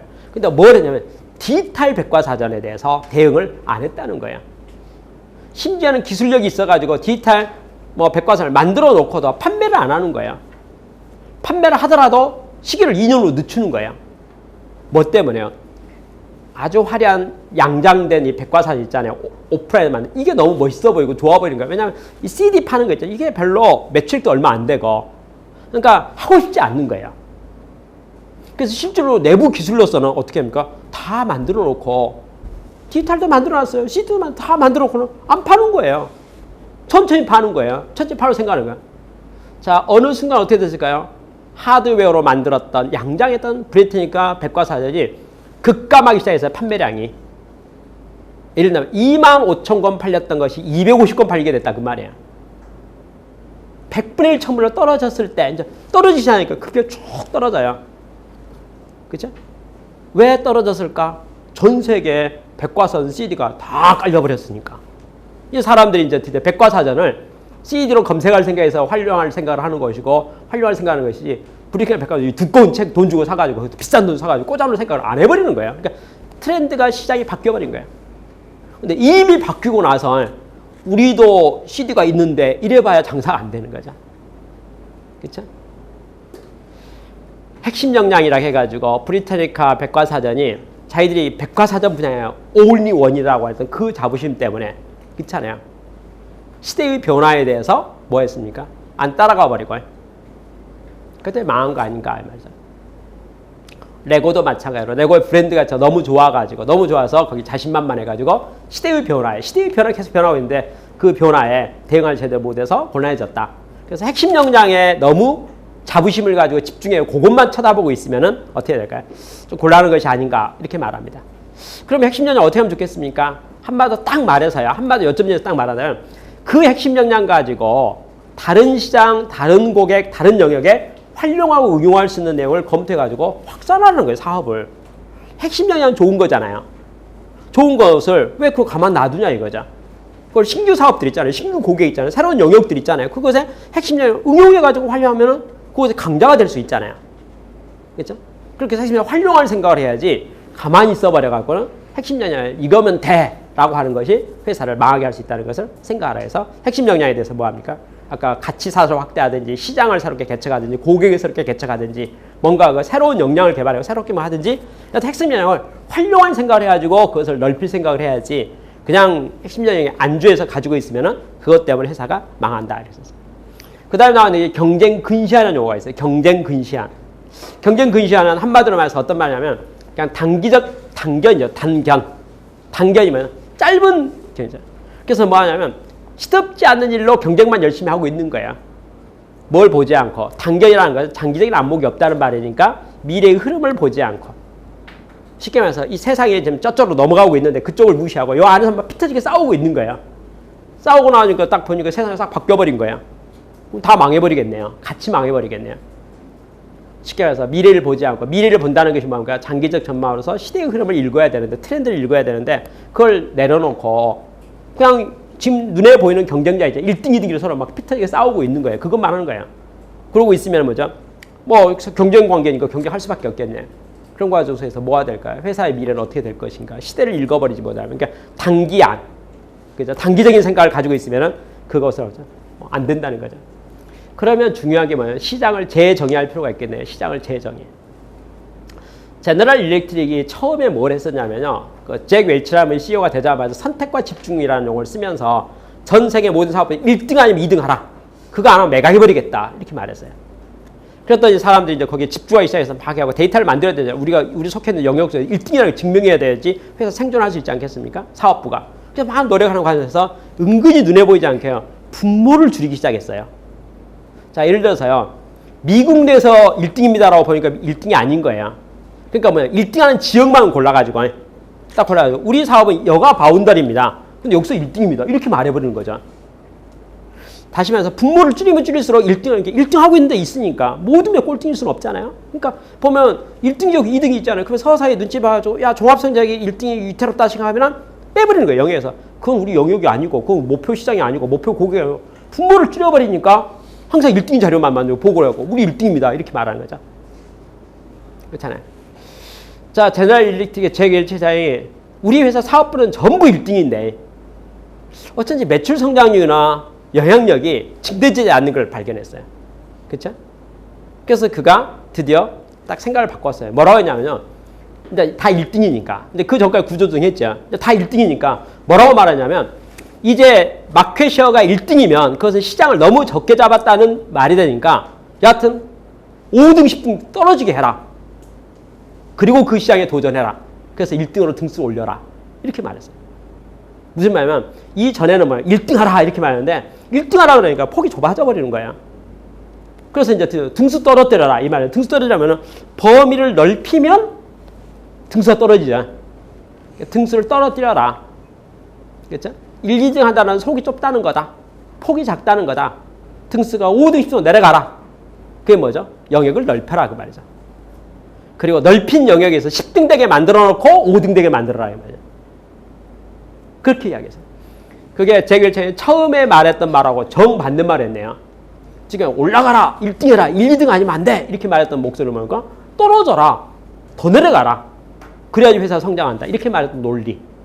그건 뭘 말했습니까? 시야를 넓혀서, 폭을 넓혀서, 저배를 넓혀서 대응하라. 그죠? 그게 이제 그렇게 하려면 뭐가 됩니까?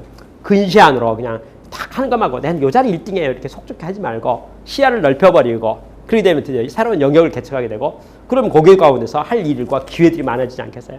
그러면 그것에 도전이 있고 그것을 극복하고자 하는 자만에서 벗어날 수 있겠죠. 좁히면 1등 해버릴 수 있어요. 누구라도. 네, 요건 1등에 연결. 잘하는 거 하나만 놓고 그렇죠? 폭을 넓히면 넓힐수록 약점이 나오겠네요. 그러나 약점이라는 게 거꾸로 말하면 도전의 과제가 될 수 있지 않겠습니까? 그걸 어떻게 할 것인가. 그렇죠? 규모의 경제, 이제 규모란 말이에요. 이제 규모를 집착하는 거. 매출액이라는 게 규모를 말합니다. 그러니까 모든 대한민국의 모든 기업과 전 세계 많은 기업들이 은근히 뭡니까? 매출액 성장률에 집착을 해요. 그렇죠. 이제 규모가 커지는 거에 막 집착하면. 그래서 작년 대비 올해보다 내년 계속 매출액 올라가는 것들에 매우 관심을 가지고 그래서 규모가 커지면 회사 성공한다고 생각한다 이거죠. 근데 규모에 집착하게 되면 드디어 뭐가 됩니까? 일반적으로 이제 규모가 커지니까 이런 내용이 나와서 효율성에 문제가 생길 수가 있어요. 자, 한번 아주 쉬운 이야기를 해볼까요? 제가 아는 어느 기업이요. 매출액이 매우 작아서 50억밖에 되질 않았어요. 근데 회사는 규모를 키우고 싶어서. 그래서 100억을 만들었어요. 무리해가지고 매출 5달을 받은 거예요. 자, 50억 매출에다 100을 하려고 보니까 뭐가 될까요? 50억 매출에 가지고 있던 인력 구조에서 100을 하려고 보니까 오버로드 걸린 거잖아요. 그래서 내부 역량으로서 100을 할 수가 없어요. 그래서 어쩔 수 없이 외부 인력을 이제 급하게 영입을 했죠. 아까 현장의 일원이랄지 영입을 했어요. 다 했는데 외부 인력이 50억 할 때는 모든 질서가 다 잘 들어갔는데 100을 하니까 인력이 엄청 많이 들어서 하다 보니까 좁은 공간에서 사람이 많으니까 효율이 막 떨어지는 거예요. 그리고 새로운 사람이 숙련도가 떨어져요. 그렇죠? 자, 이제 일이 엎친 데 덮친 대로 이제 말도 안 되는 문제가 생겼는데 어떤 문제가 생겼는지 자, 보세요. 공장에 사람이 일하는데 새로운 인력이 왔어요. 새로운 이 인력을 가르쳐야 돼요. 그래서 기존 인력이 뭐 합니까? 가르치는 데 동원돼요. 가르쳐 보니까 잘 못 알아들어요. 그렇죠? 차라리 내가 하는 게 낫겠다 이런 마음이 들 정도예요. 그래서 했는데 결국은 다시 재검사해야 되고 다시 손봐야 돼요. 물량은 2배 늘었으니까 일을 많이 해야 되는데 일이 처질 않아요. 그래서 이제 드디어 뭔가 어쩌죠? 오버타임하고 잔업하고 특근하고 또 인력 더 붙이고 막. 자, 결과가 어떻게 되냐면요. 50억 매출할 때 이익을 5억을 받던 회사가 매출을 100억 하니까 적자를 10억을 보는 거예요. 이게 규모의 문제에 있어서 과연 잘한 것인가 이런 말이에요. 이론상으로 50억 매출할 때 5억의 이익을 봐서 10% 이익을 봤다면 100억의 매출하면 15% 이익을 봐가지고 15억의 이익을 봐야지 이게 잘하는 거죠. 그게 효율적인 거잖아요. 근데 규모를 추구하다 보면 이익률이 낮아지고 도리어 적자로 갈 수가 있고 폼만 좋아지고 외화 내빈 이럴 수가 있다는 거예요. 그걸 경계해야 된다는 거예요. 근데 경영자의 KPI 관리 지표 중에 한 가지가 규모의 경제. 야, 우리 회사는 그 회사보다 2배나 커. 그지? 거기에 대해서 우리가 쓰는 용어가 뭐냐면 내실 경영에 대해서 봐야 될 것이 아닌가. 그래서 규모의 경제에 대해서 그러니까 좀 잘 우리가 좀 봐야 될 것 같다 이렇게 말하죠. 그 말은 뭐합니까? 회사가 커지는 것도 매우 좋지만 효율성에 대한 것과 수익성에 대한 것과 또 그러한 모든 업무의 효율성에 관계돼서 원가 구조랄지 그런 것들에 대해서 잘 보고 대응을 해야 될 것이 아닌가 이렇게 말합니다. 그죠? 그게 이제 뭐라 합니까? 아까 말한 규모의 집착하지 말고 규모에 너무 도전하지 않으면 되겠다. 마지막으로 하나 나오는 것이 하나 있어요. 그게 뭐냐면 영역의식이라는 용어가 있어요. 영역의식. 영역의식은 뭘 말하냐면 이제 기업 문화를 말하는 겁니다. 영역이 이제 텃세. 이건 우리 자리다. 이건 우리 안전한 자리다. 그렇죠? 이 책에서 말한 사례 중에요. 이제 모토로라라는 회사하고 노키아를 말했어요. 모토로라는 어떻게 보면 문제 있는 회사로. 어떤 측면이냐면 전통과 자부심이 너무 세가지고 우리 영역은 아무도 침범 못한다는 자만에 빠진 회사로서 모토로라를 말하고 노키아는 거기에 대해서 혁신과 변화에 능한 회사. 그러니까 결국은 책에서는 뭐냐면 노키아는 그래서 잘 됐고 모토로라는 매우 어려워졌다 이렇게 말해요. 여러분 그 책 중에서 제가 노키아 이야기는 생략하고요. 모토로라 이야기를 하도록 하겠습니다. 모토로라 회사가요. 불량률이 원래 한 1% 정도 됐었어요. 물건 만들면 불량 나오겠죠. 100개 중에 한 개 불량 나왔어요. 1% 됐어요. 근데 그 일에 대해서 모토로라 모든 경영자 관리자들이 동의를 했어요. 만들다 보면 불량 나올 수 있는 거죠. 물건 100개 만들어 이게 아주 정밀한 제품인데 불량 하나 나올 수 있는 거 아니에요? 100개 중에. 그래서 다 관리자와 모든 사람이 이건 정상으로 생각했어요. 그런데 소문을 들어보니까요. 일본의 가전업체들과 일본의 전자업체들과 일본의 자동차 업체들은 불량률이 1%가 아니고 0.01% 된다는 거예요. 그 말을 모토로라가 믿을 수가 없는 거예요. 아니 일본 사람은 뭘 어떻게 만들길래 불량률이 우리보다 10분의 1, 100분의 1, 1000분의 1이 낮다는 말이야? 모토로라의 간부들이 검토해봤어요. 검토해보고 생각해봤어요. 생각해봤더니 이해가 안 돼요. 납득이 안 돼요. 뭔가 트릭이 있는 것 같아요. 통계수가 잘못된 것 같아요. 그럴 리가 없어요. 왜? 아니 물건을 만드는데 100개 중에 하나 불량 나올 수 있는 거지. 그럼 어떻게 100배나 잘 만든단 말이야? 이건 뭔가 이해가 안 돼요. 그래서 TFT를 편성해가지고 드디어 비행기를 타고 일본에 한번 가보기로 했어요. 가서 일본의 도요타 자동차랄지 소니랄지 마치스랄지 도시바랄지 관련된 기업들 어렌지해가지고 공장도 가서 쭉 봤는데 정말 그러네요. 물건을 100만 개 만드는데요. 100만 개 만드는데 물건 분량이 3개, 4개, 5개밖에 안 나온다는 거예요. 그리고 관리 단위가 미국의 모토로라는 퍼센트로 관리했는데 그러니까 1% 아니면 0.5% 관리했는데 아니 일본의 전자업계를 갔더니 거기는 ppm 관리하는 거예요. ppm. m자가 뭐냐 밀리온을 말해요. 밀리온이 100만 개거든요. 자, 100개 중에 몇 개 분량이에요? 이게 미국식 관리인데요. 일본으로 갔더니 100만 개 중에 몇 개 분량이에요? 아니, 단위 자체가 들려버리는 거예요. 100개 중에 몇 개 분량인가 따지는 회사하고 100만 개 중에 몇 개 분량인가 따지는 회사가 단위가 기준 단위가 100만 배 차이가 나버리는 거예요. 야, 이거 좀 생각해 봐야겠다. 생각이 들어가지고 모토로라가 경영진이 생각을 바꿨어요. 야, 우리 품질이 혁신돼야 될 것 같다. 좀 일본의 푸시민이 했던 거 우리가 잘 모방해가지고 우리가 연구해 봐야겠다.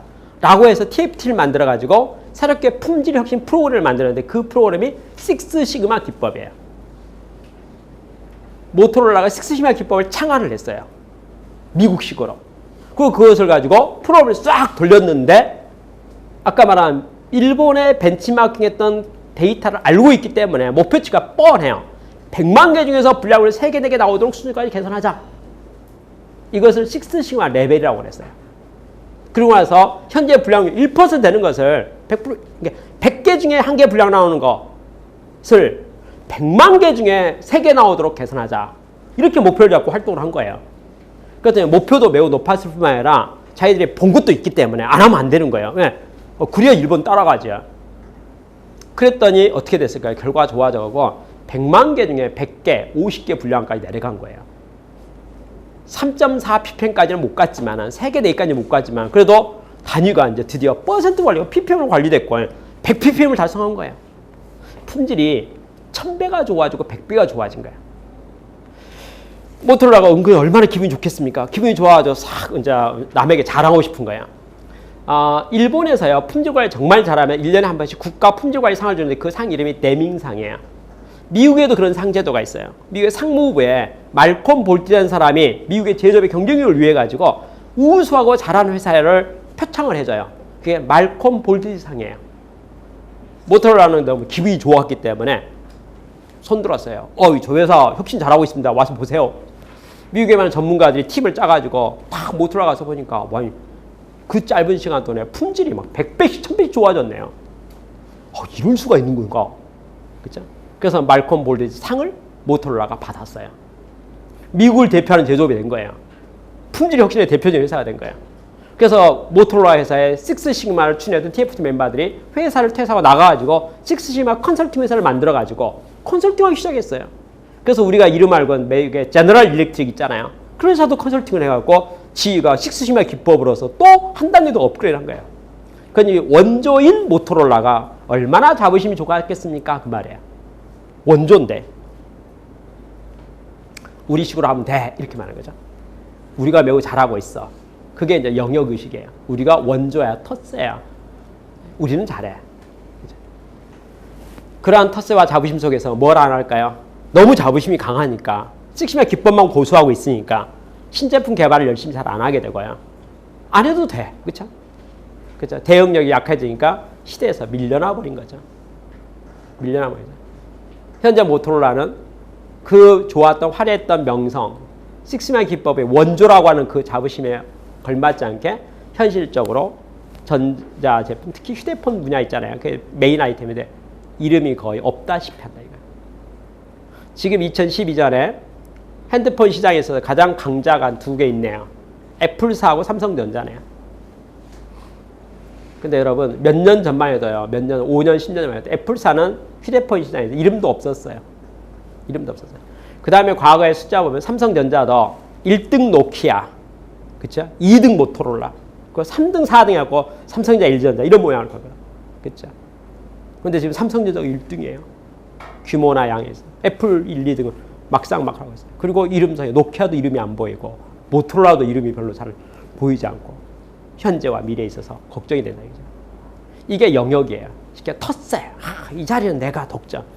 여러분 시그널 기법을 만든 것은 정말 잘한 일이네요. 그리고 그때 분명히 품질 혁신을 100배, 1000배 잘한 것도 정말 잘한 거네요. 근데 그것의 유효기간이 이미 그때였다는 거죠. 그렇잖아요. 그러면 새로운 시대는 새롭게 그것을 대응해야 되는데 뭐가 됩니까? 대응을 안 하면, 혁신을 안 하면, 신제품 개발하지 않으면 어떻게 될까요? 그에 대한 것이 되겠느냐라고 말하죠. 그럼 거기에 대해서 우리가 이제 봐야 될 내용들이 있네요. 뭐가 있습니까? 결국 혁신을 해야 되는데 내부 마케팅, 내부 공감대 변화의 필요성에 대해서 내부적으로 상의할 필요가 있을 뿐만 아니라 관리자들이, 경영자들이 뭐합니까? 시대의 흐름과 트렌드에 대해서 안주하지 않도록 해야 된다는 거예요. 그래서 여기에 이상한 말을 써놨는데 이상한 말이라고 특별한 말인데 상하탑이라는 용어를 써요. 우리가 보통 상하탑 그러면 뭘 말합니까? 학교를 말하고 학교 사이를 말하잖아요. 근데 모토로라에 대해서 어떤 이야기를 하냐면 모토로라 본사 빌딩이 있는데 1층에 가면은 이제 입구가 되니까 모든 사람이 이제 혼잡하게 왔다 갔다 하는 거예요. 근데 2층부터 꼭대기층까지는 층마다 부서가 있는 거예요. 그래서 각 기능들을 막 수행해요. 근데 맨 꼭대기층이 전망이 제일 좋은 거예요. 맨 꼭대기층이. 그거 뭐냐면 최고 경영자가 머무르는 거예요. 근데 CEO가 회사에 출근하면 탁 올라가가지고 엘리베이터 타고 쭉 꼭대기 올라가가지고 전망 좋은 방에 딱 앉아가지고 내려오질 않는 거예요. 왜 내려오지 않을까요? 보고할 사람이 엘리베이터 타고 올라와서 보고하는 거예요. 그렇잖아요.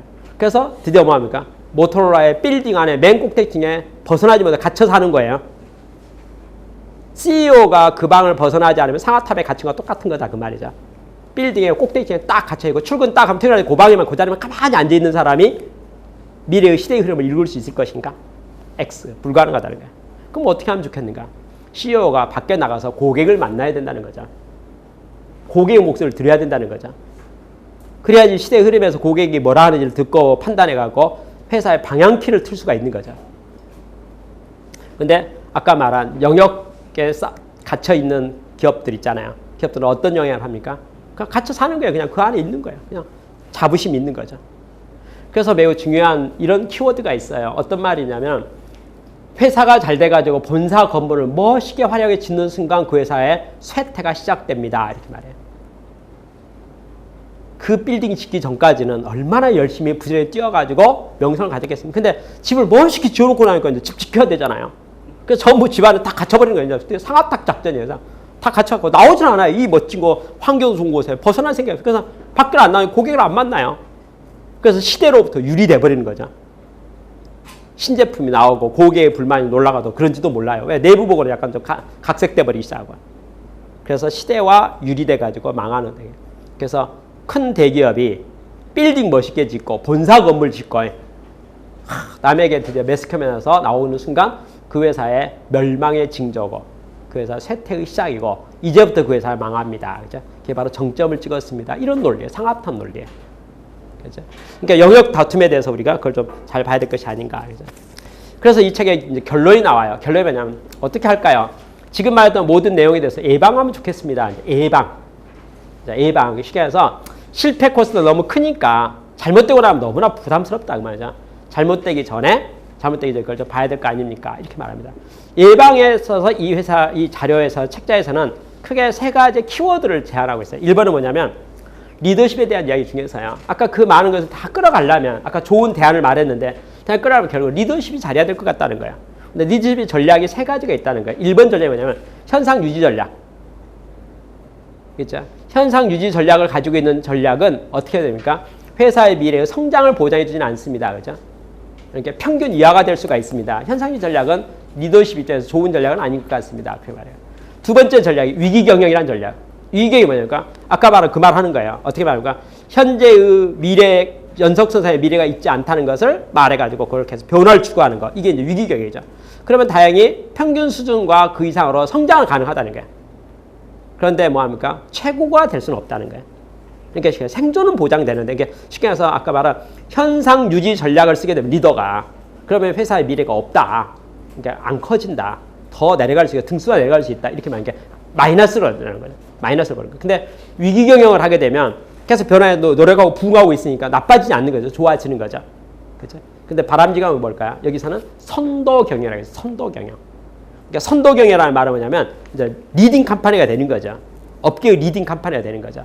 내용에 대해서 모든 것들이잖아요. 모든 것에서 실제 리딩 컴퍼니 되기 위해서 어떻게 할 것인가 해서 아까 시대에 부응하고 그걸 보면서 미래, 그러니까 현재까지 와서도 매우 잘했지만은 미래의 트렌드를 읽으면서 또 자만하지 않으면서 그렇죠? 항상 위기 경영의 자세를 가지고 선도 기업에서 기술적으로도 앞서가고 조직적으로도 앞서가고 문화적으로 앞서가고 계속 탄력성있게 대응해가지고 우리가 선도 기업의 자리를 잃어버리지 말자라는 태도로 나아가는 것이 현재와 미래에서 계속적인 지속적인 성장과 발전을 보장할 수 있는 것 같다. 그래서 선도 기업의 어떤 태도와 자세를 가지고 자만에 빠지지 않게 봐야 된다. 이렇게 말했어요.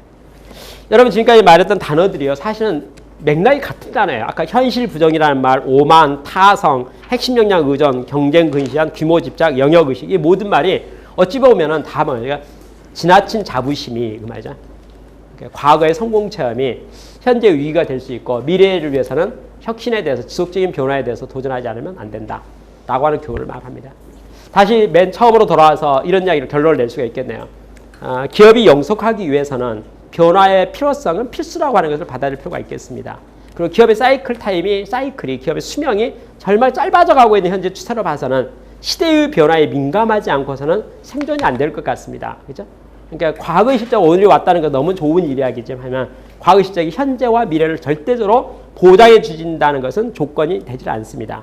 그러면 과거에 성공했던 그 어떤 저력과 그 순발력을 바탕으로 해서 현재를 읽어보고 미래를 읽어보고 현재와 미래는 새롭게 재도전해가지고 과거의 성공 체험이 새로운 패턴과 모습으로서 현재 구현되고 미래 구현될 수 있도록 도전하는 것이 매우 중요할 것 같습니다. 그러니 리더는 항상 멀리 내다보고 시대의 변화를 내다보고 고객을 내다보면서 조직원들이 각기 일하는 종업원들이 너무 관성의 법칙, 타성에 젖지 않고 자만에 빠지지 않도록 동료에 가면서 미래를 끌어가는 자세가 필요할 것 같습니다. 그리고 영원한 것이 없는 기업의 비즈니스 세계 속에서 모든 경영자는 자기 물러날 때 잘 계산해 봐가지고 자기 때문에 성공했지만 자기 때문에 망할 수 있다는 생각해서 잘 물러날 때 계산하고 빨리 후계자를 양성하고 리더십 교체를 잘해서 나 때문에 회사 성장했지만 또 내 다음 사람 또 회사가 또 성장할 수 있도록 기회를 만들어주는 그런 어떤 변화에 민감하고 긍정적인 태도와 자세가 매우 중요한 것 같다. 이런 내용을 말하고 있습니다.